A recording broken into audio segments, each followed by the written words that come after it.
Welcome to Honoo Pro Wrestling, the third night of the Revival Tour here in Nagoya. I'm your host, Brick 9mm, and alongside me is my broadcasting partner. What was his name again? I just keep forgetting his name. Xemyr here.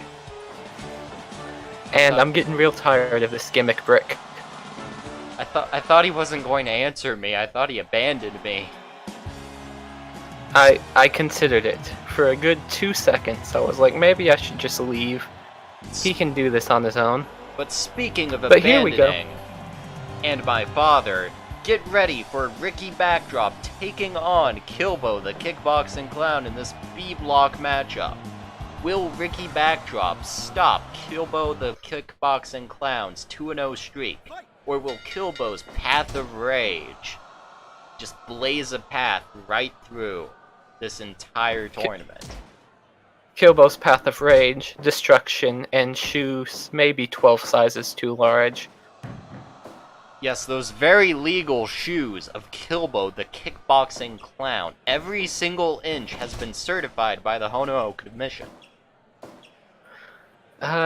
Now, Ricky Backdrop's doing what he needs to do here, and he's keeping out of the way of those big shoes, and he's trying to get these early wrestling moves off so that he can, oh!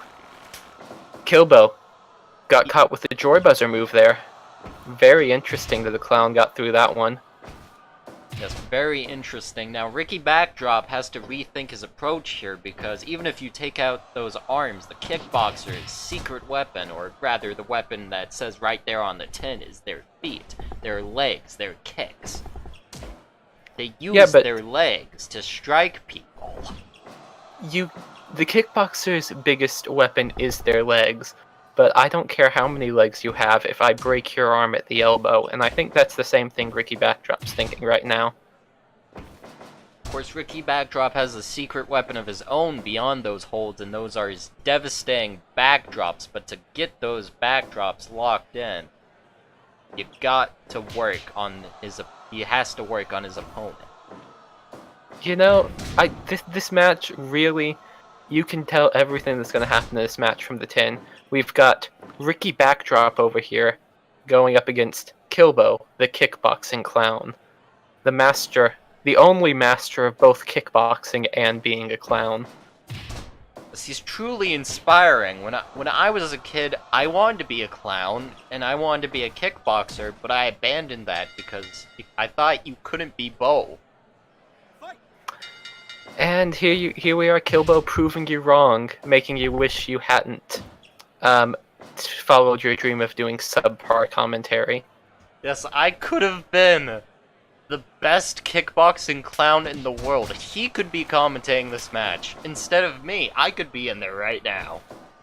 You could be in there right now, and you could have gotten caught with that armbar the same way Killbo did for the second time. I could have reversed that double arm suplex. You very well could have thrown Ricky Backdrop right out of the ring.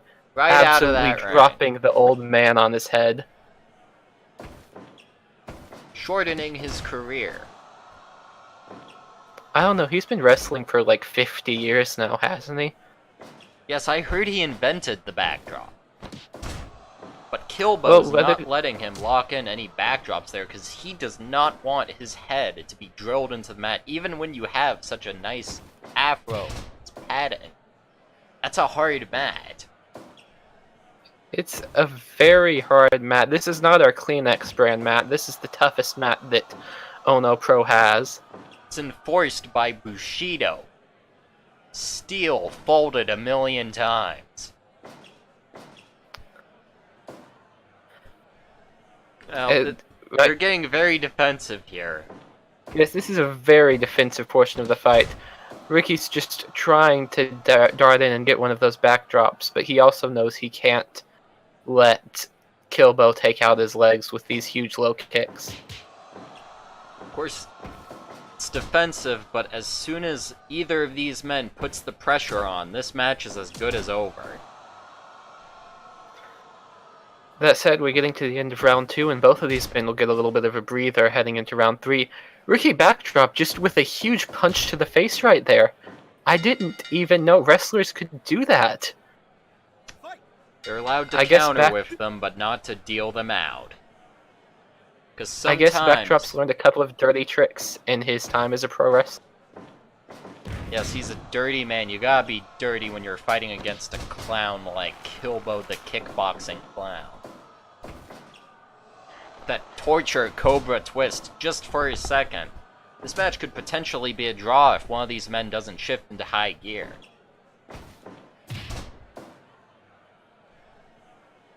You know, I don't think either are going to shift into high.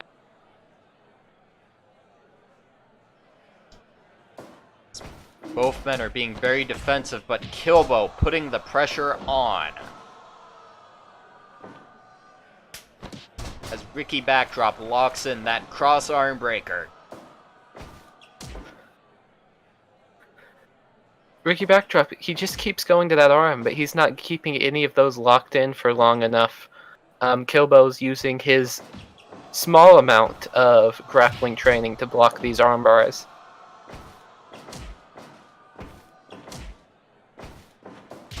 You can only be a master of two things normally in this life, and for Killbo, one of those things was being a clown.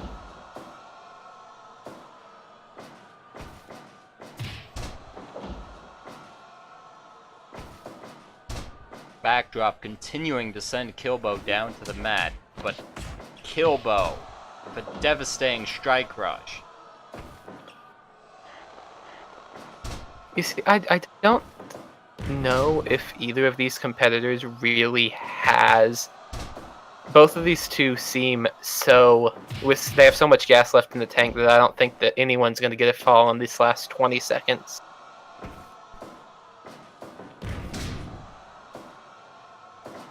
Backdrop with a significant move, but it was not enough to end this match. We will have to leave this match to the judges. You know, leaving it to the judges, I think I'd give this to Backdrop.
11.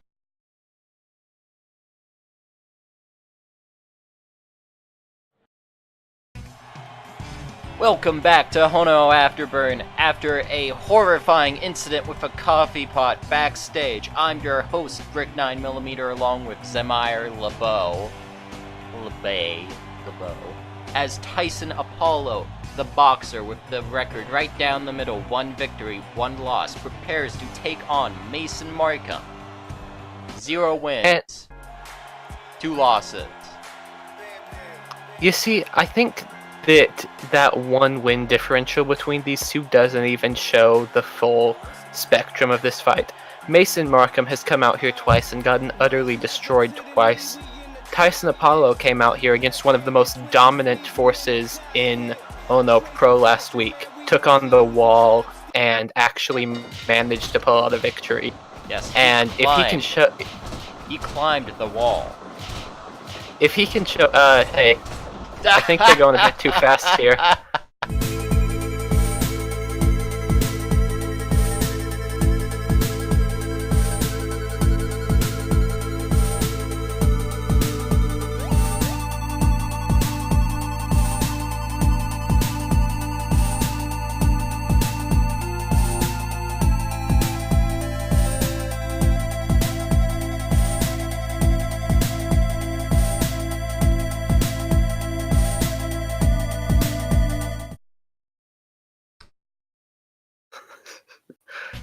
Welcome back to Honoo Pro Wrestling after a devastating violation of our wellness policy. Now here we have Tyson Apollo, 1 victory, 1 loss. He's a boxer versus the karateka Mason Markham, 0 wins, 2 losses. A gi that doesn't fit.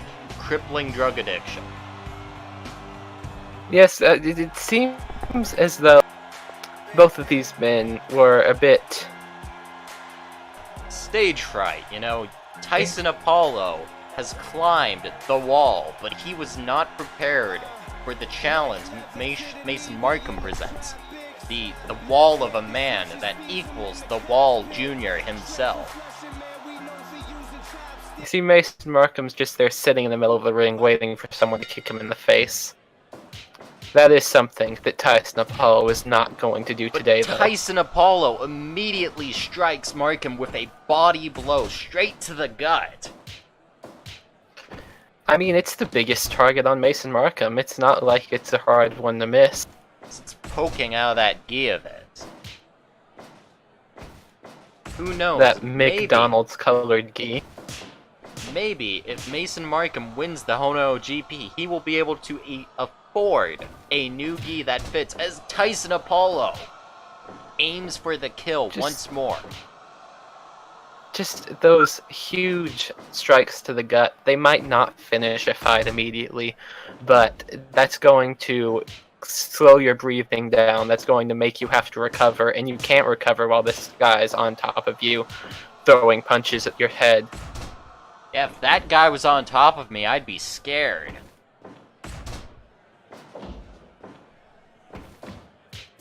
But Apollo, once again, he is not letting up here. He is hungry. He's got that fighting spirit that could take him to the top. Tyson Apollo is one of definitely the smaller end of the male competitors here. Maybe the smallest male competitor in Honoo Pro.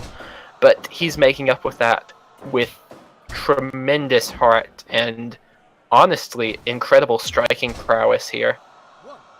Well, he's not smaller and apparently... He's not smaller than Ricky Quick, who you can see every Sunday on Honoo Afterburn. Now, I'd love to see Ricky Quick face Tyson Apollo after the GP is through, as Apollo knocks Markham down a second time. And this round's ticking to a close, which means that Markham might be able to get through this round, but it's going to be very close. Markham barely avoided that 3rd fall there.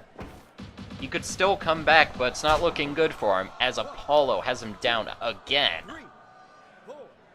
You see, if that first round would have gone 20 seconds longer, we would have seen a TKO finish. As it is, Markham can't even get up at the beginning of round 2.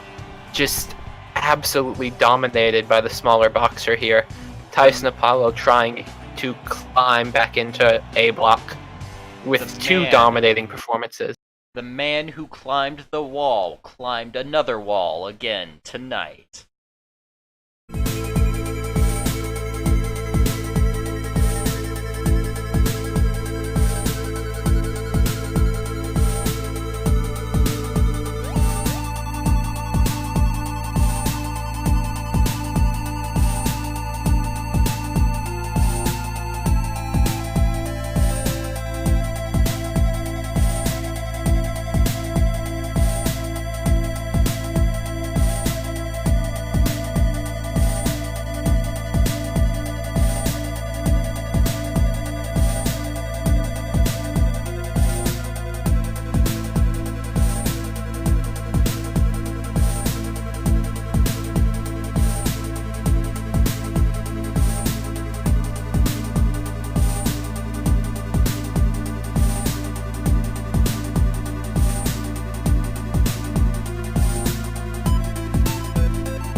Welcome back to Honoo live from Nagoya. It's the Honoo GP Tour. Another B-block matchup as Azumi Takahashi prepares to face Xemyr Lebay.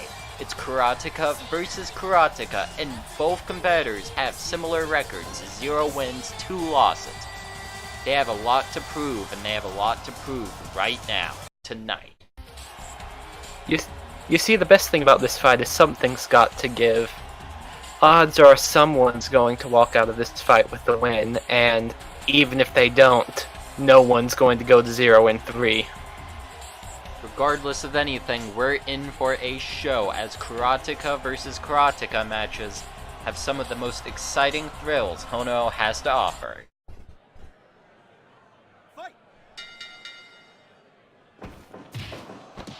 Azumi trapping Xemyr in a cross arm breaker for just a second. Mere seconds into this B-block matchup. Azumi realizes that she's got the size disadvantage here, and she's going to try her best to keep this fight on the ground. Knocking into the ref. The referee was terribly placed there. He knew what Azumi was going for. She favors these running attacks off the ropes. The ref needs to work on his footwork. He just stood right in the way. If he wasn't there, there was a good chance that Azumi was going to take Xemyr down with a... Azumi's relentless in her attempts to lock in more cross arm breakers, but Xemyr's just countering with fast kicks and even faster chops. This is really going to be the dynamic for the whole match, I assume. Azumi's got to keep in close and keep running these... keep locking in these cross arm breakers because and a rodeo stretch hold that obliterates those arms with a high kick signaling that Azumi means business. But Xemyr is still in this, locking in a spinning leg lock.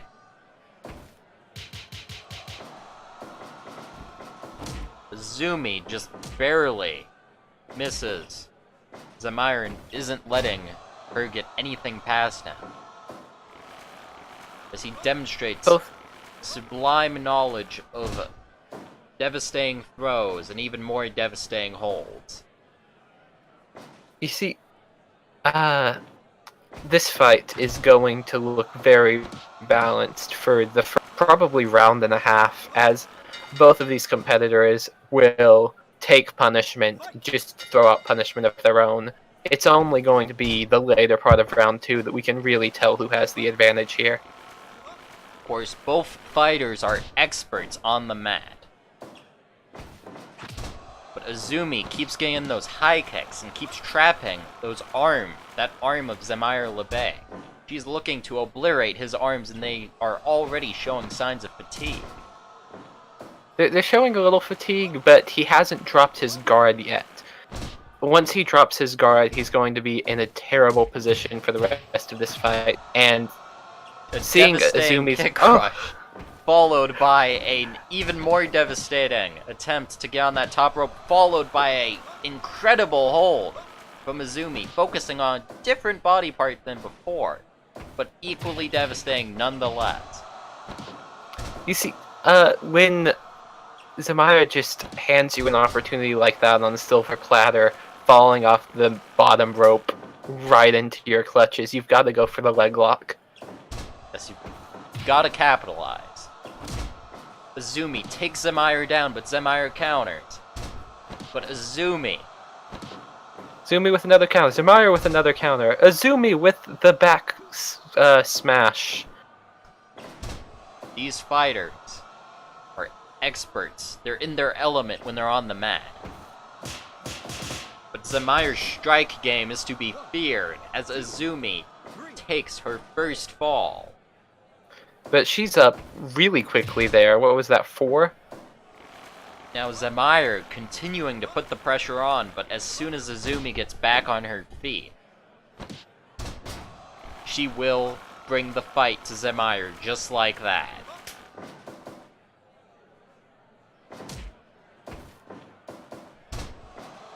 On the mat to end round 2. You see, that little bit of punishment right at the end of round 2 is just going to make it a little bit harder to recover for round 3. Yes, you can see Xemyr is having trouble holding his arms up as they're down on the mat again, and Azumi with a shoulder hold. Again, just working this, the shoulders and the neck of Xemyr.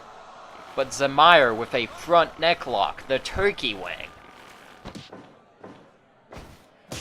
Interesting choice this late in the match. Normally that hold is reserved for... Again, he tries to go to the top rope, and he can't seem to manage it. Perhaps Xemyr just pounds Azumi onto the mat, but she is not having this. Perhaps Xemyr should learn that going up to the top rope is not great for his game plan in the long term. The cross arm breaker. Xemyr's arms have been decimated. He's dropped his guard, and he's throwing these chops, and ooh, a nice kick there, realizing that maybe using his arms isn't his best strength right now. Azumi just barely gets up at the 9 count. She has this one, perhaps. This cross arm breaker, can Xemyr fight through this? Xemyr just will not barely. tap. I don't know how he's not tapping here. This is... Xemyr locks in a cross arm breaker of his own, getting the victory, adding insult to injury. He took 18, 20 cross arm breakers over the course of that match. He waited, he found his moment, and he just needed one to take home the win. And you've got to respect him for that. An incredible showing.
Welcome back to Honoo and Nagoya with another A-Block matchup. It is the wrestler Davey English with the 2-0 record thus far versus the kickboxer, the devastatingly beautiful Saint Anger with the record of 0 wins and 2 losses.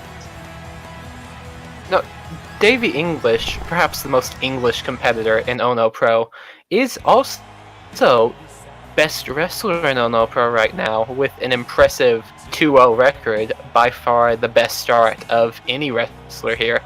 And Saint Anger, by the numbers, is maybe the worst kickboxer, but by the fighting spirit, they might be one of the better kickboxers we have, because they've taken 2 fights to the absolute limit and just barely lost. Yes, Saint Anger might be able to distract Davey English with that beauty of theirs. But Davey English already taking Saint Anger down to the mat. Saint Anger reversed, but just getting them down there. Just getting them down there is an important sign that Davey English will be able to manage holds like that this early in. That's true, but you also saw Saint Anger stuff a takedown and go straight into knees to the head, which isn't going to be pretty for anyone. Both competitors are shooting to kill.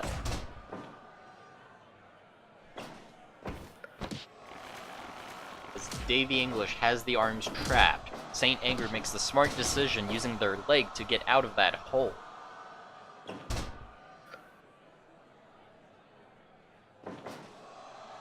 They're both being a little more defensive, but you know, the moment they're in another tie-up, this match will be on. You see, the thing I've noticed with Davey English, as opposed to the other wrestlers in Ono Pro, is Davey English will shoot for takedowns relentlessly. Yes, Davey English just keeps getting Saint Anger down on the mat with these devastating holds, arm lock after arm lock. And as long as he keeps those takedowns going, then the matches, he's got the advantage here, because Saint Anger can't kick you really hard if they're on the ground. And Saint Anger's barely gotten any kicks in as it is. Those thrust kicks are deadly, but they've only managed to land one the whole time, whereas Davey English lands devastating moves, like that Uranage followed directly by a belly-to-back suplex. That's... Normally it takes 2 maybe even 3 rounds for a wrestler to get to these huge moves that Davey English is throwing out, and he's just pulling them out at the end of round 1. It's a testament to how much damage he can do with these MMA arm locks. Yes, Davey English is relentless in his assault on Saint Anger, but Saint Anger is not ready to submit. Another snap suplex there. Saint Anger, every time Davey English gets Saint Anger down to the mat, he just riles them up even more.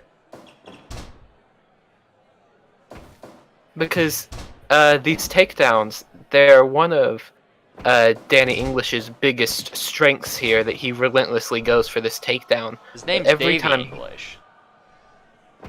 Saint Anger, groggy there.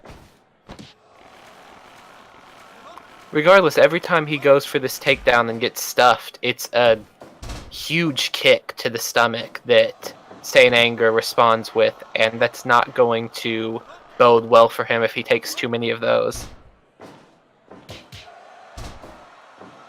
Saint Anger with a devastating knee drop. But Davey English locks in the guillotine, submitting Saint Anger and securing the victory. 3-0. A relatively flawless match from Davey English. Indeed.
Welcome back to Honoo, live from Nagoya, as Makenzie O'Rourke walks to the ring in preparing for her match with Danny Thorpe.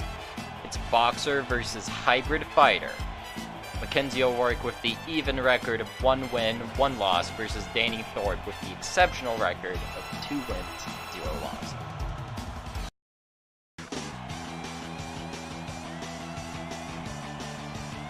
These two, honestly, Danny Thorpe has been showing huge technical dominance over everyone else in Block B, but Makenzie has shown that she can take a fight in mere seconds, and that's something Danny Thorpe's going to have to watch out for, because this first punch that she lands might end the fight. It's those devastating running strikes of Makenzie O'Rourke, taken out so many people in her day. Of course, Danny Thorpe, his strike game is not to be underestimated either. Danny Thorpe is the epitome of a hybrid fighter. He's good at everything, but maybe not great at any specific thing. I don't know, those punches he throws, you wouldn't want to be on the receiving end of one of those. I'm not discounting that at all, but he doesn't quite have the punching power of, say, Tyson Apollo or even The Wall. Makenzie O'Rourke goes for one of those famous running strikes first, but Danny Thorpe just sidesteps it. You see, it's too early in the match. Danny's not dazed enough to hit one of those big strikes on. Well, the hybrid fighter's specialty lies in submission holds. This match is absolutely a striking game. Their punches will decide the victor. And I don't think that's the smartest idea for Danny Thorpe. He knows that any one of these punches could take him to the mat permanently. Yes, and yet he's still going punch for punch. And just a barrage of strikes on Makenzie O'Rourke. That's the advantage the hybrid fighter has over the boxer's strike game. Boxers are not allowed to do mount strikes like that.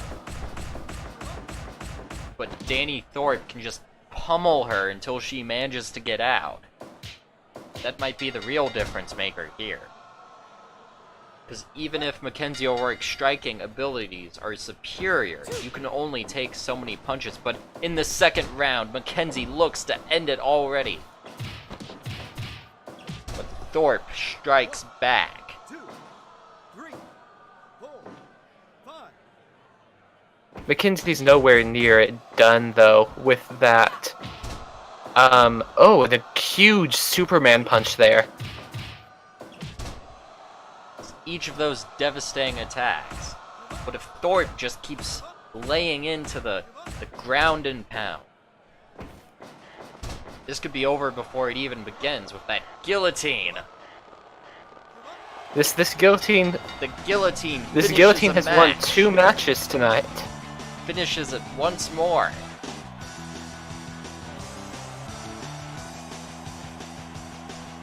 And like Davey English, that guillotine leads Danny Thorpe into a 3-0 record.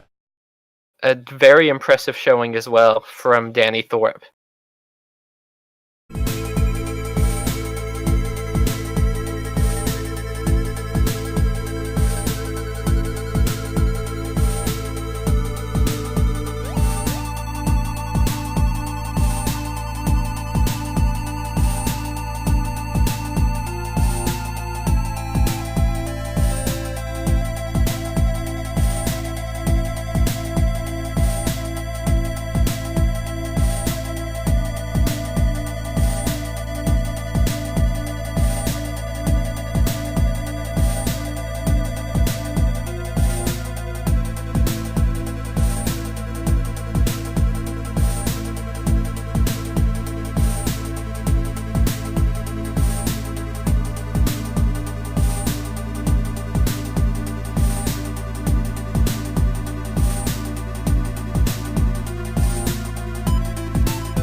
welcome back to the Honoo GP live from Nagoya, as it is now time for our main event, the A block matchup. It is the Wall, the dominant hybrid fighter with training in boxing, background in boxing, versus Richard Richards, the 2-0 man looking to make that record 3-0. Hybrid fighter versus hybrid fighter. Both men have very different focuses, but both men have very similar strengths.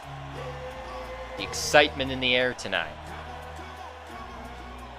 Now, Richard Richards is at 2-0, and he is one of the most dangerous men at Ono Pro. But if I had to pick someone to beat him, I think it'd be the Wall. The Wall's just genuinely a wall of a man. Yes, the Wall is a fierce competitor. While he may have lost last week against Tyson Apollo, that is more of a testament to Tyson Apollo's strength. As the cameraman pans to the men backing the Wall, that is Team Wall. Now you see, Richard Richards does not have a Team Richard Richards. That is just how big of a deal the Wall Jr. is. That said, Richard Richards is 2-0 and the Wall is 1-1, and there's something to be said for that. Yes, Richard Richards has better standings than the Wall, but the Wall still has time to make up for that. He might just make up for that right here and right now. You know, if Richard Richards loses this match, that throws A block wide open. You've got Tyson Apollo at 2-1, you'll have the Wall at 2-1, and then Richard Richards will be at 2-1. It would be a very interesting final stretch here, because we've got at least 3 people Richard Richards well within. is hammering the Wall with strike after strike, but the Wall is an excellent power fighter. Of course, if Richard Richards snaps the Wall's ankle first, there's no telling what could happen. You can't lift a man up if your ankle's broken. That said, the Wall, with a nice front neck lock there, showing he can slow down the match as well. But Richard Richards is just laying in with those strikes. But the Wall with a burning lariat. And a rear choke as round 1 draws to a close in these last few seconds. Richard Richards felt that big lariat, and he knows that if he lets the Wall get that momentum, then he's going to be in for a world of hurt. So he just immediately transitioned into the rear naked choke there, tried to ride out the rest of the round, and it worked for him. Now Richard Richards is getting very desperate here with those headbutts. But the Wall has power moves to spare. Of course, Richard Richards just keeps getting those strikes in. This is a serious disadvantage for the Wall. He has to come back in a big way. Or Richard Richards will just get him to submit right then and there with a devastating barrage of strikes. Richard Richards knew coming in that a win here would put Block A just that much closer to being fully in his grasp. And so he came in and he just destroyed the Wall. Yes, the Wall has a wall of his own to climb from this point on to regain his standing here in the Honoo GP. Richard Richards took that ground and pound approach because he knew if he could get that many strikes in on the Wall before he even had a chance to pull out his power moves. We saw one glimpse of the Wall's offense with that burning lariat, but other than that, Richard Richards shut down the Wall. Richard Richards has cemented himself as a fearsome competitor, maybe the strongest in Honoo Pro. Maybe the man to beat in this entire tournament, to be honest. Yes, Richard Richards could have the finals in the palm of his hands. Thank you for watching the Honoo GP as we burned in Nagoya, Japan. I'm your host, Brick9mm, and alongside my co-host, his name. What was his name again? I should write it on my hand. You really should, but you wouldn't be able to pronounce it. What was it again? Xemyr LeBeau, thank you guys for watching, and goodbye.